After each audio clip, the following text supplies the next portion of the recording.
Hello everyone, welcome back to our channel Gyan lab once again. तो मैंने आपको जैसे ही बोला था कि कुछ भी अपडेट आता है तो मैं आपको सबसे पहले बताने वाला हूं, तो टेंशन लेने की जरूरत नहीं है। यस, फार्मेसी का शेड्यूल रिलीज हो गया है 12 तारीख से, आज हो गई 18 तारीख। तो ये लोग ने धीरे धीरे करके शेड्यूल रिलीज कर दिया, लेकिन फाइनली हमारे पास शेड्यूल आ गया है। शेड्यूल में कुछ इंपॉर्टेंट बातें हैं, वीडियो को ध्यान से लास्ट तक देखना। 2 की स्पीड में देखो, 1.5 की स्पीड में देखो, लेकिन वीडियो पूरी देखना, ठीक है। चैनल पे नहीं तो चैनल को सब्सक्राइब कर लो, और अगर ऐप डाउनलोड नहीं है तो ऐप डाउनलोड कर लो, क्योंकि ऐप पे हमारी बहुत सारी इंपॉर्टेंट चीजें आपको दी गई है। तो आपका ये वेबसाइट, आपको इस वेबसाइट पे आना है, यहाँ पे एडमिशन पोर्टल पे क्लिक करना है। जैसे ही आप इस पे क्लिक करोगे आपका यहाँ पे ये पेज ओपन हो जाएगा। इसमें हमें आके सिलेक्ट करना है बी फार्मेसी फार्म डी। जैसे आप ये सिलेक्ट करोगे आपके सामने ये विंडो ओपन हो जाएगी। अब यहाँ पर आप लोग दोनों कर सकते हो, click here for entire schedule, या फिर इंपॉर्टेंट डेट्स पर क्लिक कर सकते हो। जैसे आपने यहाँ पे क्लिक कर दिया तो यहाँ पे आपको सब डेट्स मिल जाएंगे। जैसे अभी यहाँ पर आपको देखो, ध्यान से देखना, यहाँ पर हमें फाइनल मेरिट लिस्ट कब देनी थी, 12 तारीख को देनी थी, लेकिन उन्होंने रिलीज कभी किया, 14 तारीख को रिलीज किया। अब आज 18 तारीख हो गई है, ठीक है। बहुत सारे बच्चों को फाइनल मेरिट लिस्ट शायद से मिल गई है, ऑलमोस्ट सबको। अगर किसी को नहीं मिली तो कमेंट करके बता देना, उसका ही मैं आपको सोल्यूशन बता दूंगा, ठीक है।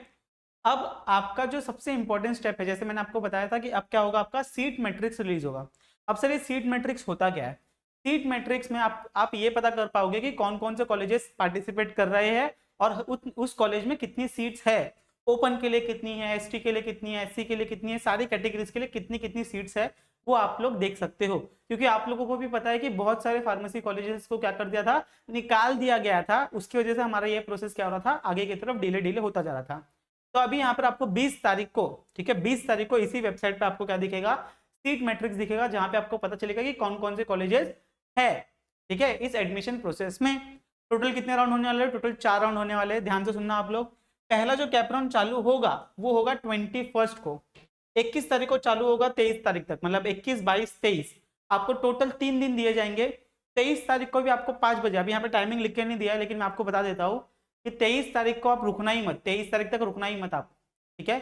23 तारीख को 12 बजे के बाद बंद कर देंगे, 5 बजे के बाद बंद कर देंगे, तो आपको 23 तारीख तक रुकना ही नहीं है। आप 22 तारीख को ही अपना फॉर्म सबमिट कर देना, कॉलेजेस के नाम डाल के, ठीक है। जैसे ही आप यहाँ पे नाम ऐड कर देते हो, ऑप्शन फॉर्म फिल कर देते हो, उसके बाद में 25 तारीख को यहाँ पे देखो लिख के दिया है, display of provisional allotment of cap round 1, मतलब आपको कौन सा कॉलेज मिला है वो आपको कब पता चल जाएगा, 25 तारीख को पता चल जाएगा, ठीक है सर। अब जैसे ही आपको पता चल गया, मान लो आपको एक XYZ कॉलेज लग गया, उसके बाद में 26 से लेके 28 तक, 26 से लेके 28, और 28 तारीख को भी कब तक, 3 बजे तक। 28 तारीख को 3 बजे तक आपको क्या करना है, कॉलेज में जाके रिपोर्ट करना है और कॉलेज में अपने डॉक्यूमेंट सबमिट करने हैं। अगर आप ये कर पाए तो आपका उस कैप राउंड में क्या हो जाएगा, एडमिशन, मतलब उस कॉलेज में एडमिशन कंफर्म हो जाएगा। अगर 28 तारीख 3 बजे तक अगर आपने एक कंफर्मेशन नहीं दिया तो आपका वो जो कॉलेज है वो चला जाएगा, ठीक है। जिसको कुछ कॉलेज नहीं लगा वो क्या करे सर, उसको कुछ नहीं करना, वो अपने घर पे आराम से बैठा रहे, कैप राउंड 2 का फिर से फॉर्म भरे। अब जिसको लग गया है तो उसके पास 2 ऑप्शन है, या तो सेल्फ फ्रीज करे या तो बेटरमेंट के लिए जाए। बेटरमेंट मतलब क्या, बेटरमेंट मतलब कि आपके हाथ में एक कॉलेज है लेकिन मुझे इससे अच्छा कॉलेज चाहिए, तो आप उसके लिए जाते हो। खाली एक पॉइंट याद रखना हमेशा कि अच्छा कॉलेज आपको डालना है, जो आपको कॉलेज मिला है उससे अच्छा कॉलेज डालना। अगर कोई भी आपने कॉलेज डाल दिया और कोई भी लग गया तो सर मैं चूज करूंगा ना, मुझे ये चाहिए कि वो, ऐसा नहीं चलता है। अगर आपको वो वाला कॉलेज लग गया तो आपका पहला वाला कॉलेज चला जाएगा। बहुत ही क्लियरली ध्यान से सुनना। अब यहाँ पे आपको इंस्टीट्यूट में रिपोर्ट करना है और आपको एडमिशन कंफर्म करा लेना है। जैसे ही यहाँ पे आपकी 28 तारीख को प्रोसेस खत्म होगा, 29 को आपका है ना display of provisional merit seat आपका डिक्लेयर होगा। मतलब क्या सर, कि कैप राउंड में कितने बच्चों ने एडमिशन ले लिया और कितने कॉलेजेस में कितनी कितनी सीट्स बची हुई है, ये अपने को वहाँ पे 29 को पता चल जाएगा। फॉर एग्जाम्पल ICT में कितना बचा है, बॉम्बे कॉलेज ऑफ फार्मेसी में कितना बचा है, ये हमें 29 को पता चल जाएगा कि कैप राउंड में कितने एडमिशन हो गए। उसके बाद में 30 तारीख से आपका कैप राउंड 2 चालू हो जाएगा। 30 और 1, 2, 3 तारीख तक आपको यहाँ पे डेट दिया है, 30 से लेके 3 तक, ठीक है। इन इतने दिनों में, 3-4 दिनों में आपको क्या करना है, कैप राउंड 2 में आप देखो 2 ऑप्शन रहते हैं। आप या तो कैप राउंड 1 के फॉर्म के जो कॉलेजेस है वो इंपोर्ट कर सकते हो, या फिर आप लोग कुछ माइनस प्लस सब कुछ कर सकते हो, वो आपके ऊपर होता है, ठीक है। लेकिन ध्यान देना, आपको ये इस टाइम पीरियड के अंदर ही कर लेना है। मान लो आप लोगों ने पूरा भर दिया, सब हो गया, कैप राउंड 2 भी हो गया। अब 5 तारीख को, 4 को नहीं, 5 को आपका क्या होगा, अलॉटमेंट रिलीज होगा। क्या होगा, आपका अलॉटमेंट रिलीज होगा, ठीक है। अब जैसे ही आपका अलॉटमेंट रिलीज होगा, ठीक है, 5 तारीख को रिलीज होने वाला है। आप लोग क्या करोगे, अलॉटमेंट कॉलेज लगा तो ठीक, नहीं लगा तो आप थर्ड राउंड के लिए जाओगे। अगर लग गया तो आपके पास दो ऑप्शन है, एक तो सेल्फ फ्रीज मतलब आपको कॉलेज चाहिए, और दूसरा बेटरमेंट। आपको वो करके 6 से लेके 8 तारीख के बीच में, 8 तारीख को भी कब, 3 बजे तक आपको क्या करना है, जाके कॉलेज में रिपोर्ट करना है, एडमिशन कंफर्म करना है। ठीक है, ये कर लिया तो आपका वो एडमिशन कंफर्म माना जाएगा, नहीं तो वो एडमिशन भी कंफर्म नहीं माना जाएगा। उसके बाद में कैपरॉन 1-2 होने के बाद कैपरॉन 3 में कितनी सीट्स बची है ये हमको पता चलेगा यहाँ पर 9 तारीख को। कितने बजे, 9 तारीख को अपने को पता चल जाएगा कि एक्चुअल में कितनी सीट्स बची है आफ्टर कैपरॉन 1 एंड 2।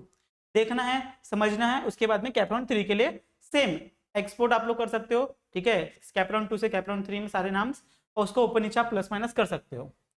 10 तारीख से लेकर 13 तारीख तक, 10 से लेकर 13 तारीख तक आपको क्या करना है, कैपरॉन 3 का फॉर्म, ऑप्शन फॉर्म फिल करना है, बहुत ध्यान से फिल करना है। उसके बाद में 15 तारीख को, 15 तारीख को क्या होगा, आपका एडमिशन फॉर्म कंफर्म होगा। क्या होगा, आपका एडमिशन फॉर्म कंफर्म होगा। ठीक है, आई होप आपको दिख रहा है। उसके बाद में, ठीक है, 10 से लेकर 13 तक, 15 तारीख को क्या हो जाएगा, आपका अलॉटमेंट रिलीज हो जाएगा। 15 तारीख को क्या हो जाएगा, आपका अलॉटमेंट रिलीज हो जाएगा। अलॉटमेंट जैसे रिलीज होगा मतलब आपको कोई ना कोई कॉलेज मिल जाएगा। कोई ना कोई कॉलेज आपको मिल गया तो आप क्या करोगे, फिर से आपके पास दो ऑप्शन है, या तो आप सेल्फ फ्रीज कर सकते हो या तो बेटरमेंट में आ सकते हो। यहाँ पे एक और ऑप्शन होता है जिसको हम लोग बोलते हैं ऑटो फ्रीज। सर ये ऑटो फ्रीज क्या होता है? ऑटो फ्रीज ऐसा होता है ना कि आपने 1 2 3 4 5 6 10 कॉलेजेस डाले, अगर आपको पहले नंबर का कॉलेज मिल गया तो उसको हम लोग बोलते हैं ऑटो फ्रीज। तो सर इसका मतलब क्या? इसका मतलब है कि आपको यही कॉलेज लेना पड़ेगा, अगर आप ये कॉलेज नहीं लेते तो आप कैप राउंड के बाहर हो जाओगे। ठीक है, अब ध्यान दो ना, 3 राउंड हो गए हमारे। अब 3 राउंड में तो आपके पास ऑप्शन होता है कि बेटरमेंट, बेटरमेंट कर सकते हो आप। कैपराउंड 4, कैपराउंड 4 में आप जैसे ही जाते हो आपको जो भी कॉलेज लगेगा, कैपराउंड 4 में जो भी कॉलेज लगेगा आपको वो कंफर्म लेना पड़ेगा, वहां पे ऑटोमेटिकली ऑटो फ्रीज हो जाएगा। अब ध्यान देना, यहाँ पर देखो, यहाँ पर आपको आ गया excepting to the offered seat by candidate through his or her login as per दी कैपराउंड 3। तो आपको 15 तारीख को आपका लिस्ट आ गया। 16 से लेकर 18 तक आपको कॉलेज में ये करना है, पहले एक्सेप्ट करना है सीट और कॉलेज में जाके रिपोर्ट करना है। अब कैपराउंड 1 में मान लो आपको कोई कॉलेज लग गया, अगर आप बेटरमेंट करते हो तो आपको 1000 रुपये भरना पड़ता है, उसके बाद आपको फिर से 1000 रुपये नहीं भरना है। मान लो कैपराउंड 2 में आपको लगा, कैपराउंड 1 में कुछ नहीं लगा तो कैपराउंड 2 में आपको 1000 रुपये भरना पड़ेगा। ये तीनों प्रोसेस में आपको एक बार 1000 रुपये भरना पड़ेगा। ठीक है, याद रखना हो। अभी 18 तारीख को हमारा हो गया, एडमिशन हो गया कंफर्म। अब 18 के बाद कैपराउंड 4 में, कैपराउंड 4 में हमारा यहाँ पर डेट आ जाएगा 19 तारीख को कि कैपराउंड 4 के लिए कितनी सीट्स बची है कैपराउंड 1 2 3 खत्म होने के बाद। कैपराउंड 4 में बहुत कम सीट्स बची होती है, तो आप लोग ये भी देख सकते हो कि कैपराउंड 4 में कितनी सीट्स बची है, उसके हिसाब से आप क्या कर सकते हो, कैपराउंड 4 में कॉलेजेस के नाम डाल सकते हो। ठीक है, उसके बाद में फिर से क्या होगा, आपका सबमिशन होगा, ऑनलाइन फॉर्म फिलिंग होगा 20 से लेकर 24 के बीच में, 20 से लेकर 24 के बीच में। अब इससे पहले ना यहाँ पर एक गड़बड़ी की थी सीईटी वालों ने, जो कि अभी रेक्टिफाई हो गई है। गड़बड़ी ये थी कि यहाँ पे एक 2024 का डेट यहाँ पर मिक्सअप हो गया था। ठीक है, तो आपको वो डेट अगर अभी भी दिख रही है तो उसको आप इग्नोर करना। 2024 का यहाँ पे एक डेट दिखेगा, बीच में एक पैराग्राफ आ जाएगा, उसको आपको इग्नोर करना है। ठीक है, जब मैंने अभी सुबह अभी देखा था, ठीक है 1-2 घंटे पहले देखा था, तभी ये डेट आपको दिख रहा था 2024। ठीक है, अब जैसे यहाँ पे आपका 27 तारीख हो गया, ठीक है, आप लोग का भी कैपराउंड 4 का अलॉटमेंट हो जाएगा 27/10 मतलब दिवाली के बाद, 27/10 अक्टूबर चल रहा है अभी। यहाँ अब आपको कॉलेज लग गया, कॉलेज लगने के बाद 28 से लेके 30 तक, 28 से लेके 30 तक इतने दिन है आपको क्या करना है, सीट एक्सेप्ट करनी है और कॉलेज में जाके रिपोर्ट करना है। ये सब करने के बाद 30 तारीख को 5 बजे तक कॉलेज में रिपोर्ट करके फीस भर देनी है, तो आपका वो सीट कंफर्म हो जाएगा। उसके बाद क्या करना है सर, उसके बाद आपका काम खत्म। अब यहाँ पे आपका काम चालू होगा, यहाँ पर इंस्टीट्यूशनल लेवल ऑप्शन फॉर्म। अभी इंस्टीट्यूशनल लेवल ऑप्शन फॉर्म क्या होता है, जिस बच्चे को कैपराउंड 1 2 3 4 में नहीं लगा वो क्या करते हैं, इंस्टीट्यूशनल राउंड में जाते हैं। इंस्टीट्यूशनल राउंड पहले मैनेजमेंट कोटा के थ्रू होता था, लेकिन अब सब ऑनलाइन हो गया है। ठीक है, आपको हर एक कॉलेज की वेबसाइट पे जाना है, उसके थ्रू ऑनलाइन थ्रू अप्लाई करना है। पहले ऑफलाइन फॉर्म भरना पड़ता था एक्सेट्रा एक्सेट्रा, जहाँ पे बहुत बोलते ना स्कैम हुआ करते थे, लेकिन अब सब ऑनलाइन होने वाला है, तो इसमें आपको टेंशन लेने की जरूरत नहीं है। लेकिन इसमें कुछ रूल्स अलग अलग है, इसमें फीस अलग हो जाती है, आपकी फीस ओपन की ही कंसिडर होगी, और उसमें बोलते ना मार्क्स के बेसिस पे आपको लगने वाला है। आप अगर गए किसी कॉलेज में मुझे एडमिशन चाहिए, ऐसा नहीं होता, वहाँ पे भी आपकी एक अलग से लिस्ट लगती है। ठीक है, तो वो आपको हर एक कॉलेज में जाके आपको फॉर्म भरना पड़ता है। कॉलेज में आप तो ऑनलाइन हो गया है, उसके बाद में आप वो डेट भर सकते हो 20 से लेकर 27 के बीच में, और फिर उसके बाद में आपका transfer of institutional wise candidate, तो आपका क्या हो जाएगा, आपको हर एक कॉलेज में भेज दिया जाएगा। अब यहाँ पे बहुत सारे रूल्स दिए, आपको सारे पढ़ सकते हो, एक इंस्टीट्यूशनल राउंड के लिए है। अब मेन जो चीज है कि सर ठीक है मुझे कैप राउंड 1 में कॉलेज लग गया, कैप राउंड 2 में लग गया, कैप राउंड 3 में लग गया, वेरी गुड, ठीक है, अब कॉलेज चालू कब होगा सर?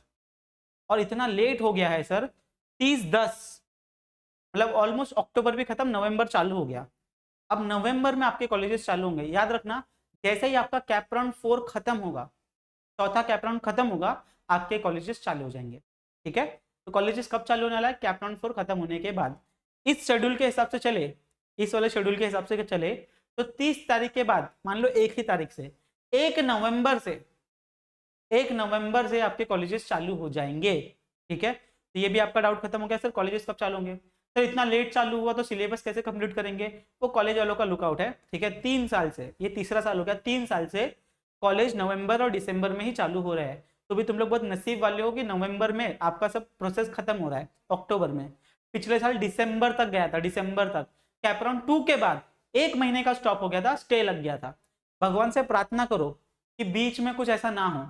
अगर बीच में कुछ हुआ कि कोई कॉलेज आ गया, स्टे लग गया, तो फिर से 2 कैप राउंड के बीच में भी हमारा बहुत बड़ा गैप हो सकता है।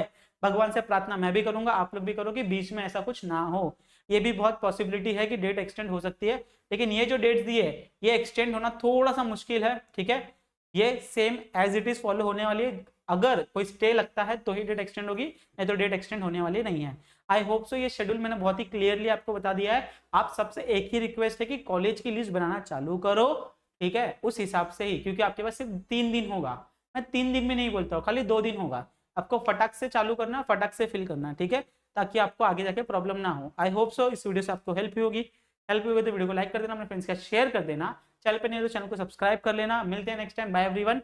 ऐप डाउनलोड करना मत भूलना। ऐप के ऊपर हमने 2025 के 1000 फ्री एमसीक्यूज दिए हैं। अपने जूनियर्स को जरूर बताना और बोलना कि free of cost PDF available है, जाके आप उस पर पढ़ सकते हो। आप लोगों ने एग्जाम दिया था तो आप लोग भी जाके वेरीफाई कर सकते हो कि वही क्वेश्चन है कि नहीं है। बाकी मिलते हैं next time, bye everyone, take care, bye bye.